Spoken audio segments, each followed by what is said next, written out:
Fabulous. You're live. Okay, good afternoon, everyone. Thank you. This afternoon's SVPP meeting. I've got a small chunk to read out.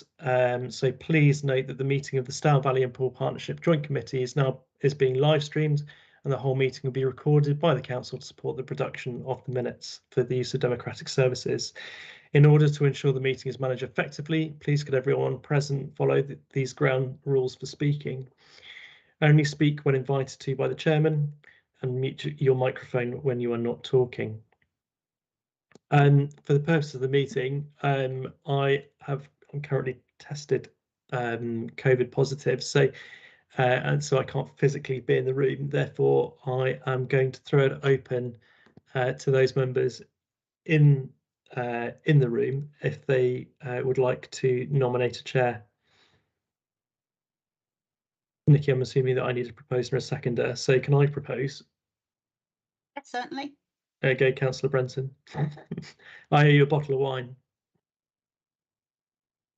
Happy to second that. Fabulous, thank you. I will now step away. Thank you, Councillor Curry. So the next item is apologies for absence, Chairman. So apologies have been received from Councillor May Haynes, BCP, and Councillor Stour, Dorset, and also from officers. We've had apologies from Diane Milne. She hoped to be here this afternoon, but also not feeling very well. Thank you. Are there any declarations of interest or changes to interest? None, Chair. Thank you. The minutes have been circulated. Are there any points for correction or addition? Thank you, Chair.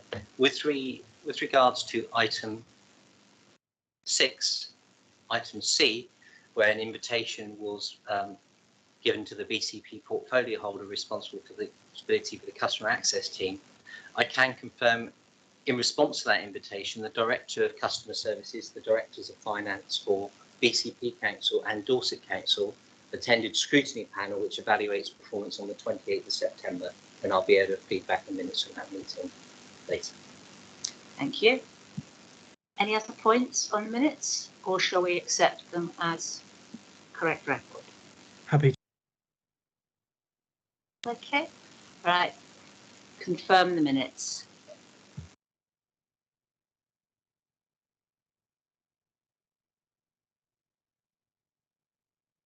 Off again. To review the budget, who speaks on this one? Thank you. Thank you. Yes, if I may, I'll briefly go through the report page by page to highlight relevant points, and if agreeable, I'll take questions at the end of the report, and also I have colleagues attending remotely that can also support that process.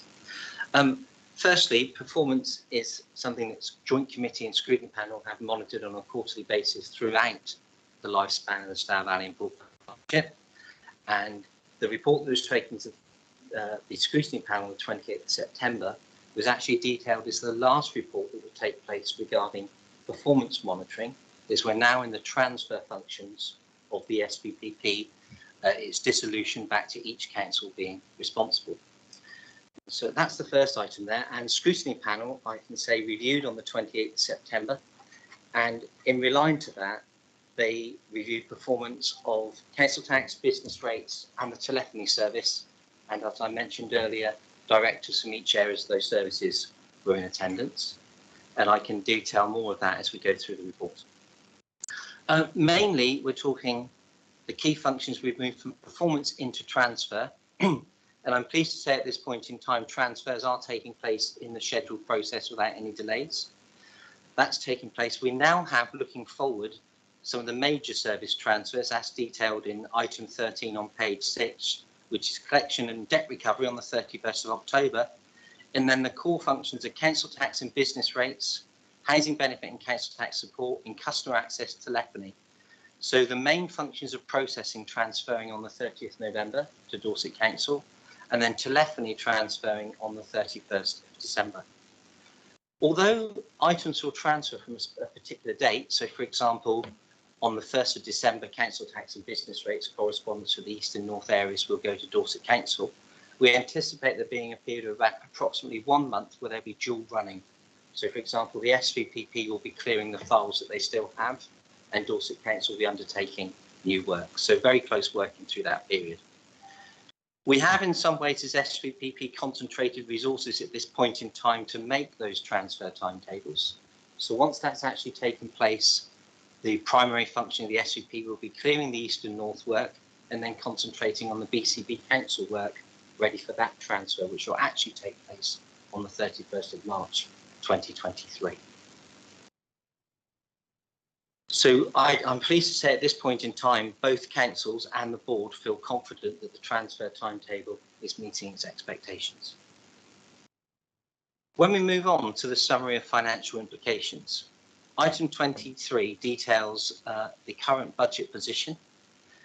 At this point in time, we are expecting an increased pay award to impact on the budget of £188,000. As in previous years, any adjustments to pay awards have been met by each of the councils within the budget framework.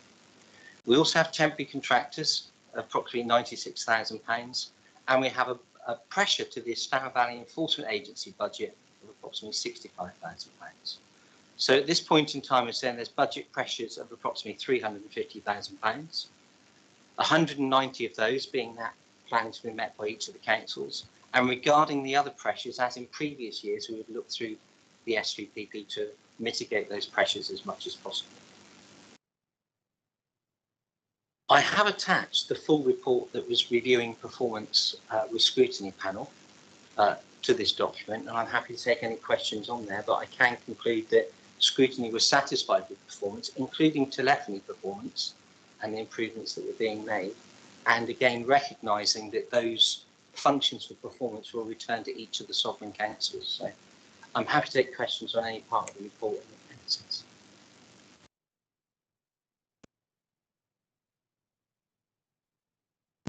Thank you for that. Are there any questions on this report?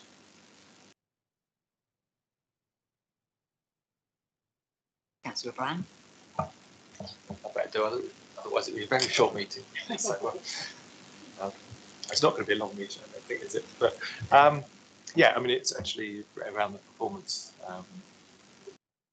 that were mentioned. I think it is quite welcome after the last couple of minutes and a couple of meetings. I know we've had some difficulties around performance and around sort of customer services and telephony, and it is pleasing to see the sort of the latest figures are showing sort of moving in the right direction. Sort of, benefits, well, particularly on the sort of benefits handling side. So yeah, I think that's to be welcomed. But so just to clarify, so there wasn't any particular sort of issues or queries or points that the Scrutiny Committee wanted to make sure that our sort of joint committee are aware of. There was nothing specific there. They were very much, it's the last sort of review of the sort of performance figures. There was nothing they wanted us to be aware of. Not specifically aware of on behalf of Joint Committee for its role for the Stour Valley Partnership, but at the meeting they were very keen that officers from each of the councils were aware of the customer changes that will take place, and to ensure, for example, the Dorset Council and BCP Council do their utmost to make sure customers are aware of it.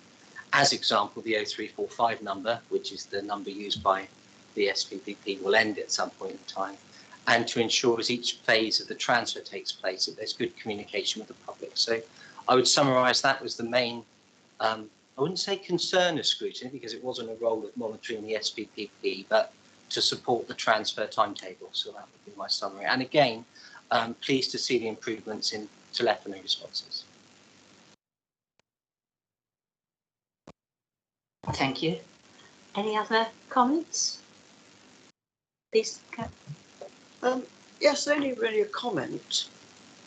In that this is the first time that we're thinking about an overspend after all these years of having SV, blah, blah, whatever it is, sorry. I always get mixed up. So there was another P that joined, wasn't there? Yes, I think that's worthy of note. And again, my worry is always with customer access, because knowing BCP's record, we cannot be. I don't think we should sit comfortably until it's all transferred and all done. And the other thing that I would like to query is that in one breath we're saying that we're holding vacancies, which is natural enough if you're winding something up. But then we're saying that there is an impact with staff shortages, and I don't know how that nerve is going to be worked in the next few months. And I think I would be very worried about the impact on staff with that. And there's nothing you can do about it. You just have to ride with it. But I would like to, note that I do sympathise with all the staff that are going through all the changes. So that's really it, Chairman. Thank you.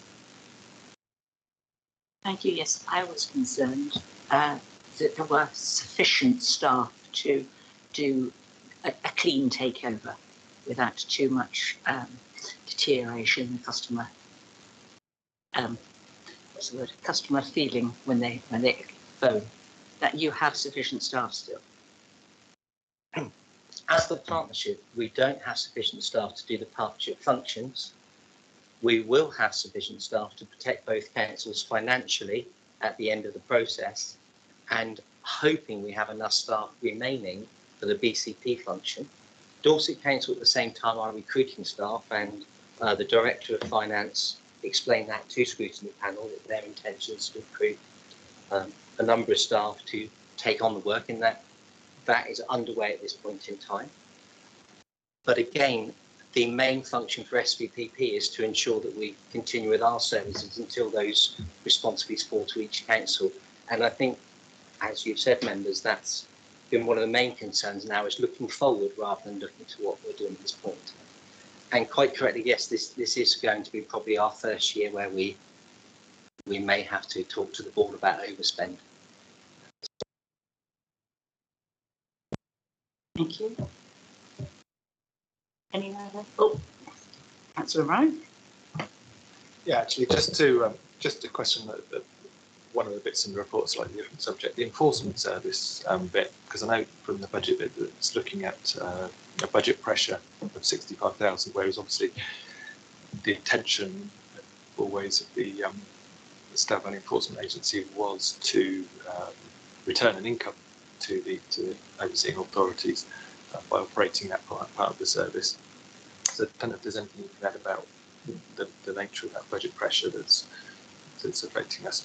And also, I note from the report that it's SVEA, the Enforcement Service, will end at the same point as SVPP on the 31st of March, and responsibilities will be passed to the member councils for that. Just in terms of going forward, it may not be a question for you, or maybe a wider question after 31st of March next year, how those sorts of activities are going to be handled, and are we looking at an equivalent from the BCP angle, looking at an equivalent to the Stour Valley Enforcement Agency to actually manage that service ourselves, sort of wherever the need is across the council? Please answer. Yes, thank you. So with regards to the enforcement agency being a collection service, it would rely on files being fed to the agency to collect over a period of 6 or 12 months through the negotiation process. So what we've had to do this year with files, work being transferred to Dorset Council, we're not actually sending new files to the enforcement agency, they're just working on the files. So we're not having that constant churn of work. So it's almost aiming for its closing date, as we might say, so it's reducing work. What we're doing there with the staff is, as work reduces in that area, we're using those staff to work on what might be backlog management or other areas. So although the budget's under pressure, it may be that the main SVP budget will reimburse the SVEA for the work that they've been doing to other areas of the service.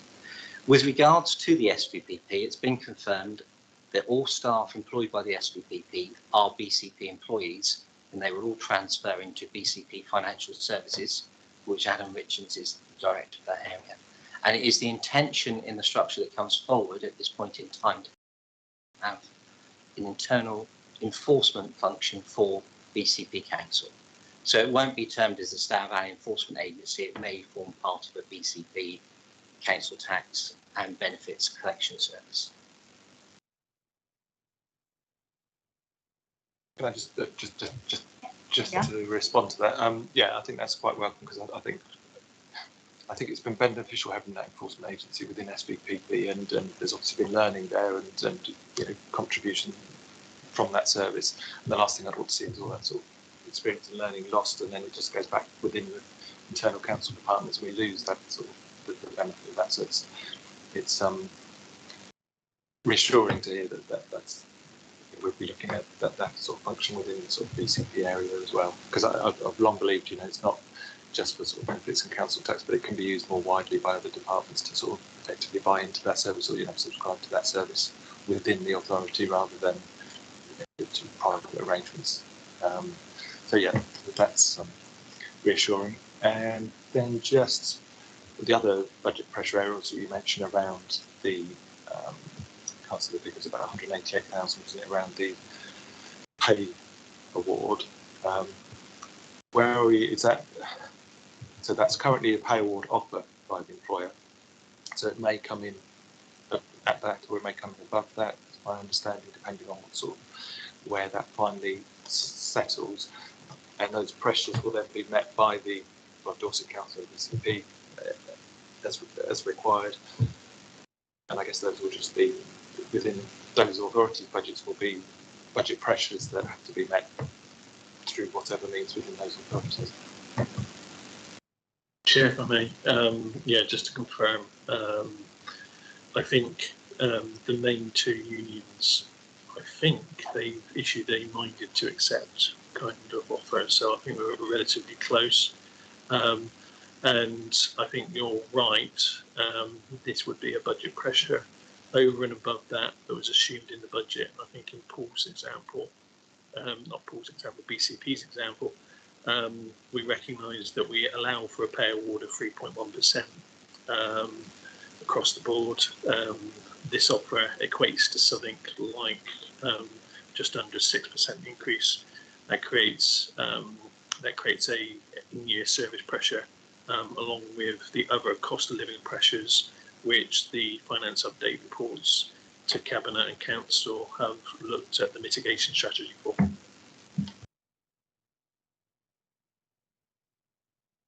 Are you happy with that? Yeah, just to say it's nice to hear that the sort of unions are minded to accept that. So actually, that pressure, because I think at this stage of the year, in all our budgets, what we want to know is actually we don't want anything in the next few months suddenly coming out of the woodwork that there's another couple of 100,000 pressure or whatever. We want if there's a pressure, we want to know pretty much what the pressure is going to be and what we need to do to mitigate it. We don't want to sort of have any more surprises. Reassuring. Thank you. Thank you. So moving on to the forward plan, that's the same thing. Sorry, recommendations and put those to the vote to those present. Thank you. The vote of those present, yes. Okay. Can you? Chairman, can I just ask, is anybody actually on the Zoom call? Because nobody's put their hand up. I'm just surprised it's all us in the room that are asking questions.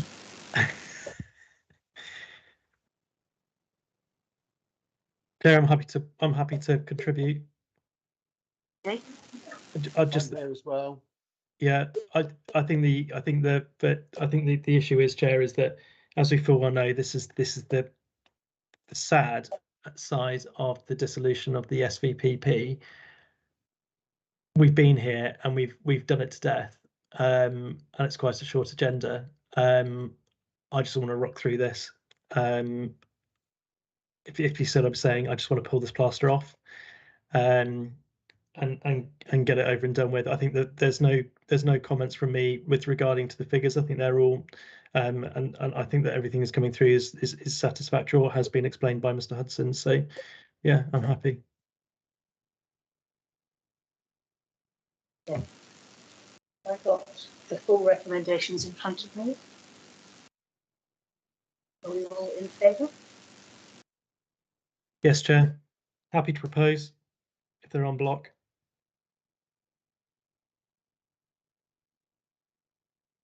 I'm happy to second those recommendations.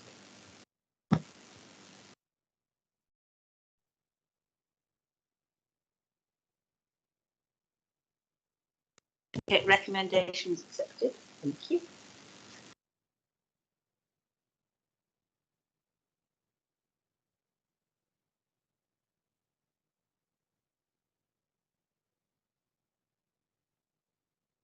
Yes, that's very functional.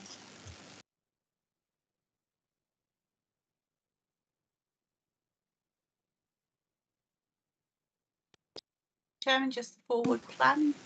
I was going to say forward plan. Are there any action? Do we just accept the forward plan as noted? Do we want to make comments on it? It's a bit small print. You know, let's just screen it up. Yes, please. Thank you, Chair. If I can comment, yes, the next main meeting will take place at Joint Committee on the 12th of December. By that time, we should be able to feed to you that all services have transferred to Dorset, other than the telephony service, and at that point in time, conclude the budget position or the potential outcome. And then the final meeting of Joint Committee on the 30th of January, just again to finalise those budget figures and the dissolution process. We do have some conversations take place between the two legal teams to make sure that, because the partnership formally closes on the 31st of March, in the original documents for the Scrutiny Panel and Joint Committee, they would meet some months afterwards to sign off the final budget. So we'd have to get agreement between the two Section 151 officers to agree that we conclude on that date and a formal agreement for any monies that may be either owing to each other or back to each other from the partnership.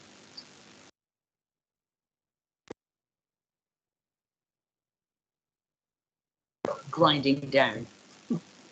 Any comments? Yes, Chair. Just a quick comment. Obviously, then there's only one more scheduled, or a couple of scheduled joint committees, December and January. I assume they're going to be fairly short meetings, a bit like this one. Just I know right at the end of the Poole plan, it talks about the sort of closure plan, removing the logo numbers, and 31st of March, formal closure of SVPP North Greenhouse. Just whether there's going to be any, what arrangements there are to acknowledge the closure of SVPP, and particularly probably to thank the staff and those that have been involved. I mean, I'm assuming most of them will be transferring, the work will be continuing. But I think because it's not just the case of we're closing one service, we'll continue with the other. I think they've had a particularly rough few years for all sorts of reasons, working from home and the pressures of obviously sort of winding things down with this. So I don't know whether there's any sort of plans anyway, just to acknowledge the sort of contribution that we've had over these sort of rough few years up to the closure with the staff. Not looking for any major budget for it. Yes, I can't.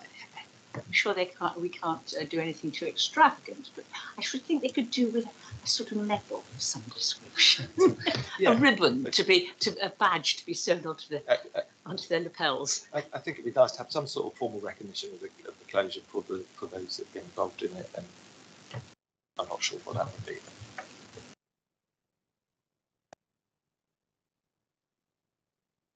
Yes. How many members of staff would that be that are sort of being, that have not already disappeared, will be there to the bitter end? We're probably talking in the region of 120 to 150 staff. So what I'd suggest is, if from your comments made, that we discuss it at the next board meeting with the officers of the board, and report back to you in the meeting in December, some options or ideas. Yeah. I would have said they could do with some token of, what's the word, congratulations, non-service medals or something. But whether the mince pies is another issue. I know the timing of the formal closure will be around Easter time, so it may be sort of ending in a resurrection of their roles, and who knows, cream eggs all round or something. So otherwise, we're accepting the forward plan. There's nothing else we need to comment on it. And can I leave it to you, Councillor Brown and Deadman, to think of some way of marking the sort of patient service of staff? Yes, absolutely, Chairman.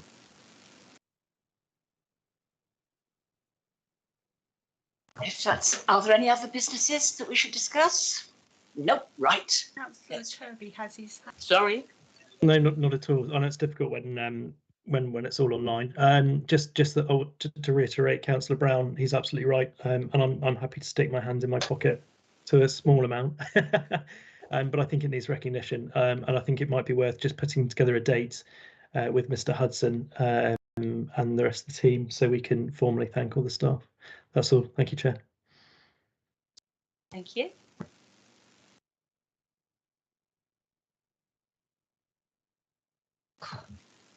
The meeting is now shut at whatever time it is. 2:30, we'll call it, shall we?